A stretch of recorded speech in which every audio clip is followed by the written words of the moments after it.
The rain had not touched Lagos in weeks, yet on that scorching afternoon a woman named Adaeze Bekwe would kneel on a dusty roadside and change the destiny of the world's richest man without ever knowing his name. She saw him first outside the gates of St. Augustine's Cathedral, folded into himself like a forgotten letter, his clothes torn and gray with dust, his feet bare and cracked from walking roads no one cared to ask about.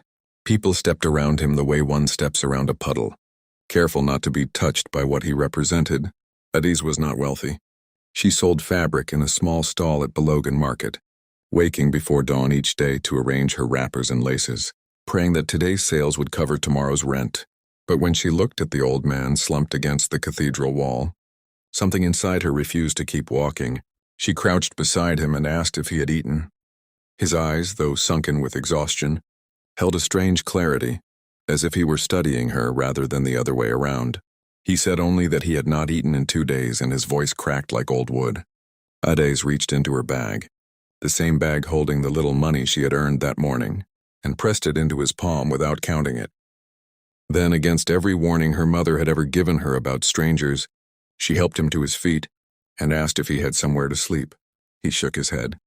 And so she made a decision that would upend her small, careful life. She brought him home. If you believe kindness can change a life, and that everyone deserves a second chance, take a moment to like this video, drop a comment, share it with someone who needs a little hope today, and subscribe to Whispering Tale Stories, because what happens next will stay with you. Adaeze lived in a modest 2-room apartment in Ajagunle, the kind of place where the walls seemed to sweat with the heat and the neighbors knew every creak of every door. Her neighbors stared when she walked in with the old man, whispering behind cupped hands, certain she had lost her senses. Her closest friend, Ngozi, pulled her aside the moment they had privacy and asked what madness had possessed her. Adaeze only shrugged. She said that everyone kept walking past him like he was invisible, and she couldn't be one more person who pretended not to see. She gave him the small mattress in the corner of her sitting room while she took the mat on the floor. She cooked him what little she had, rice and stew stretched thinner than usual to feed 2 mouths instead of 1, and she asked for nothing in return. The old man said his name was Babatunde, though something in the way he said it suggested it was not entirely true. He was quiet, watching everything, with eyes too sharp for a man who claimed to have wandered the streets for months. He noticed how Adaeze rose before the sun to prepare her goods, how she counted coins with trembling hands at the end of each day, how she gave a portion of her already small profit to an elderly widow 2 stalls down, without being asked. He noticed how she never complained, even when her feet ached and her back bent from the long hours, even when customers haggled her prices down to nothing and walked away without a word of thanks. Days passed and the old man began to help in small ways. He swept her floor, mended a broken stool, fixed the wobbling leg of her market table with a skill that seemed too precise for a beggar's hands. Adaeze noticed but said nothing, only smiled the way one smiles at a child pretending to be useful. She had grown fond of him in a way she could not quite explain, the way one grows fond of rain after a long drought. He asked her questions about her life, about her family, about the father who had left when she was 7 and the mother who had raised her alone until sickness took her 3 years prior. Adaeze answered honestly, never once suspecting that the man listening so intently held more power in his shadow than entire nations. Then came the morning everything unraveled. Adaeze had gone to the market as usual, leaving Babatunde resting at home, when a convoy of black cars rolled into the narrow street, sleek and foreign, utterly out of place among the rusted Okadas and battered Danfo buses. Neighbors gathered, murmuring, certain someone important had lost their way. Men in dark suits stepped out first, followed by a woman with a tablet, and finally, moving with quiet authority despite his simple attire, the old man Adaeze knew as Babatunde, except now he stood taller. His voice carried differently, and the men around him addressed him with a reverence that made the entire street fall silent. Ngozi ran to the market breathless, pulling Adaeze away from her stall, telling her to come quickly, that something was happening at her house, that Babatunde was not who they thought. Adaeze's heart pounded as she hurried home, weaving through the crowded streets, fear and confusion twisting in her chest.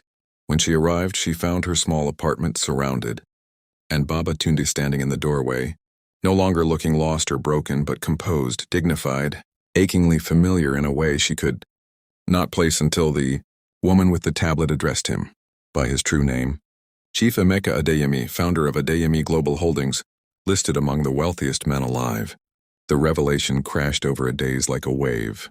The stories came flooding back to her, fragments she had heard on radios and seen on magazine covers she could never afford, about a reclusive billionaire who had vanished from public life 8 months earlier after the sudden death of his wife, plunging into grief so deep that his own family lost track of him. He had walked away from mansions and boardrooms, shed his name like a heavy coat, and wandered the streets seeking something he could not name, until a stranger with nothing to give had given him everything. Emeka stepped toward her, ignoring the assistants and guards who hovered nervously, and spoke words that trembled with an emotion far too large for his composed exterior. He told her that in 8 months of wandering, of being spat on, ignored, and treated as less than human, she was the only person who had looked at him and seen a man rather than a burden. He told her that her kindness had not once wavered, even when she had every reason to protect what little she had for herself. He said that she had reminded him, in the depth of his despair, that goodness still existed in a world that had grown cold to him. Adeyemi stood frozen, overwhelmed, unable to reconcile. The gentle old man who had slept on her floor with the powerful figure now before her. She was not thinking of wealth or fortune. She was thinking only that the man she had fed and cared for, the man she had grown to see as family, had lied to her about who he was. Emeka seemed to read the hurt crossing her face, and he explained, his voice breaking, that he had needed to know if kindness like hers was real, untainted by ambition or greed, and that in her small home, for the first time since his wife's passing, he had felt something close to peace. What followed in the weeks after was not a fairy tale rescue, but something steadier and more meaningful.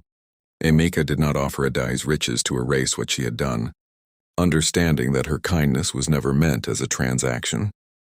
Instead, he asked to remain part of her life, to repay her not with money alone but with presence, with gratitude expressed, in ways that honored rather than diminished what she had given him. He funded a foundation in her name, one that provided shelter and dignity to the homeless across Lagos, ensuring that no one else would have to rely on the compassion of a single stranger to be seen as human. Adeyemi, in turn, continued to sell her fabrics, though now with a foundation behind her and a friendship that had somehow deepened into something neither of them had expected to find again. If this story touched your heart even a little, please take a moment to like this video and leave a comment below, because your support means more than you know and helps us continue telling stories like this one. Before we close, if the message of this story moved you, type mercy in the comments so we know this story reached exactly where it needed to. In the end, Adeyemi often said that she had not saved a billionaire that scorching afternoon outside the cathedral.